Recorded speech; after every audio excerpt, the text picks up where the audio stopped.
Cette sainte avait compris que l'amour embrasse toute la réalité de Dieu et de l'homme, du ciel et de la terre, de l'Église et du monde. C'est par ces mots que Benoît XVI a qualifié aujourd'hui l'héritage de Jeanne d'Arc, qui à 13 ans à peine entendit l'appel du Seigneur à intensifier sa propre vie chrétienne et à s'engager personnellement pour la libération de son peuple.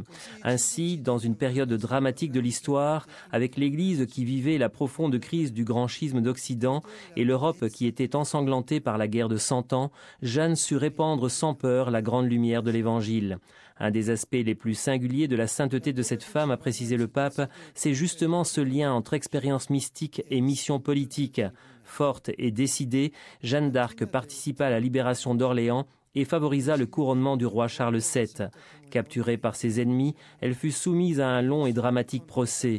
Les juges ecclésiastiques, incapables de voir en cette jeune vierge l'action de Dieu, la condamnèrent au bûcher comme hérétique. 25 ans plus tard, un procès en annulation, conduit sous le pontificat de Calixte III, reconnut son innocence et la parfaite fidélité à l'Église. Un exemple donc, encore actuel de nos jours, pour les laïcs engagés dans la vie politique. Jeanne d'Arc, en effet, nous invite à une vie chrétienne intense, faire de la prière le fil conducteur de nos journées, avoir pleine confiance dans l'accomplissement de la volonté de Dieu, vivre la charité sans favoritisme et sans limite.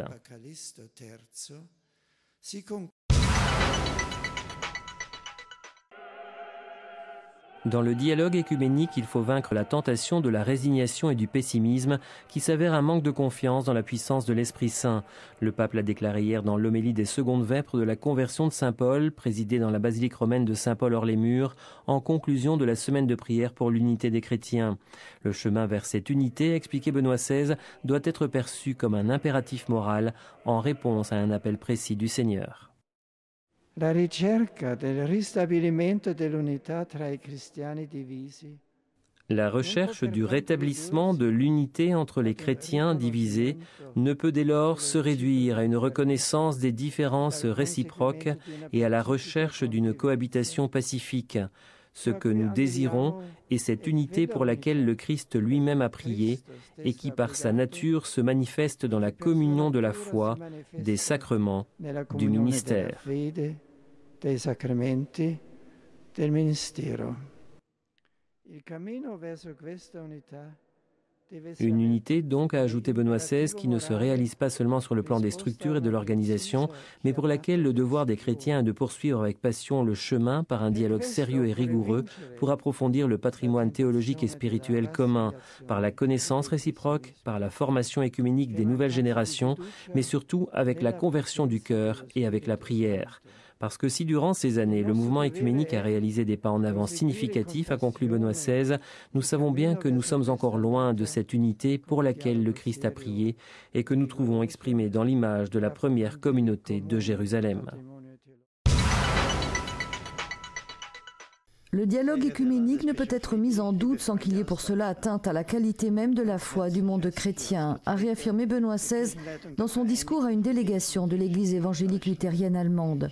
Le pape a souligné l'importance du dialogue écuménique qui fait son chemin en dépit de tant de difficultés autour de lui et a redit que l'année 2017, anniversaire de la publication des thèses de Martin Luther, sera un moment important de célébration commune. Le dialogue théologique est un défi pour le monde chrétien, mais d'autres questions le sont aussi, comme la bioéthique et les grands sujets sur l'importance de la vie, du mariage, de la famille, de la sexualité.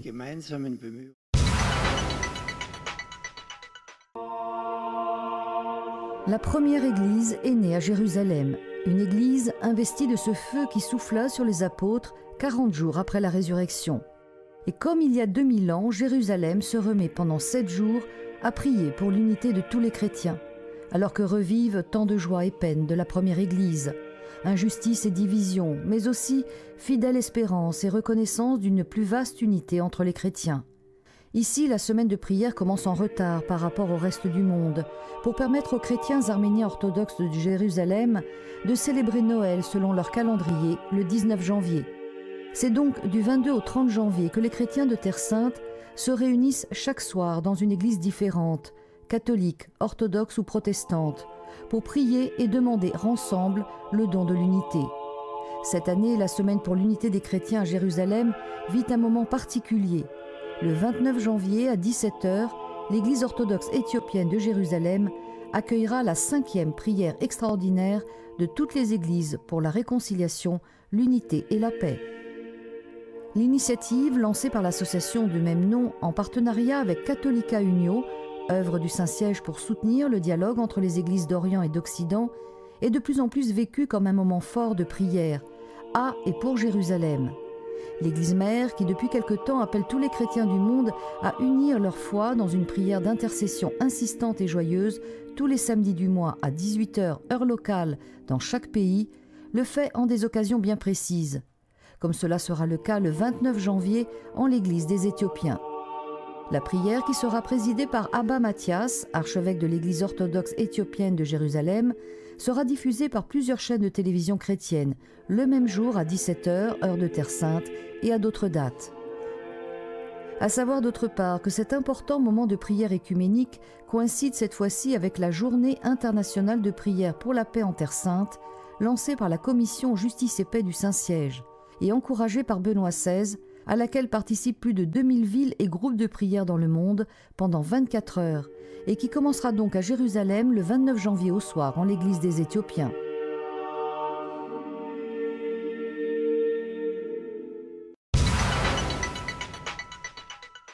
S'impliquer dans le monde du numérique ne doit pas nous faire oublier la question « Qui est mon prochain ?», pour qualifier notre présence dans un sens vraiment évangélique. C'est ce que souligne le pape dans son message « Vérité, annonce et authenticité de vie à l'ère du numérique » pour la prochaine journée mondiale des communications sociales. Le message a été présenté ce lundi au Vatican. Les nouvelles technologies, écrit Benoît XVI, permettent aux personnes de se rencontrer au-delà des frontières de l'espace et des cultures, inaugurant ainsi un tout nouveau monde d'amitié potentielle. Ceci est une grande opportunité, mais comporte également une attention plus grande et une prise de conscience par rapport aux risques possibles. La vérité de l'Évangile n'est pas quelque chose qui puisse être objet de consommation ou d'une jouissance superficielle, mais un don qui requiert une libre réponse. Même proclamée dans l'espace virtuel du réseau, elle exige toujours de s'incarner dans le monde réel et en relation avec les visages concrets des frères et sœurs avec qui nous partageons la vie quotidienne. Pour cela, conclut le pape, les relations humaines directes restent toujours fondamentales dans la transmission de la foi. Bonjour, le monde change, la mission de l'Église doit donc changer avec lui. C'est en substance le sens du message que Benoît XVI vient à peine de publier en vue de la Journée missionnaire mondiale 2011, une journée qui sera célébrée à travers le monde en octobre prochain. L'Église, y affirme donc le pape, doit adapter ses méthodes pastorales pour répondre au changement culturel en cours, un changement, regrette-t-il, qui entraîne un mode de vie dépourvu de valeurs morales. Alors Benoît XVI profite de ce nouveau message qui doit arriver dans les mains des évêques du monde entier sous peu, pour revenir sur ce qui se présente désormais comme l'un des axes majeurs de son pontificat, dénoncer, ce sont ces mots, le relativisme tout-puissant qui sévit dans les sociétés de tradition chrétienne.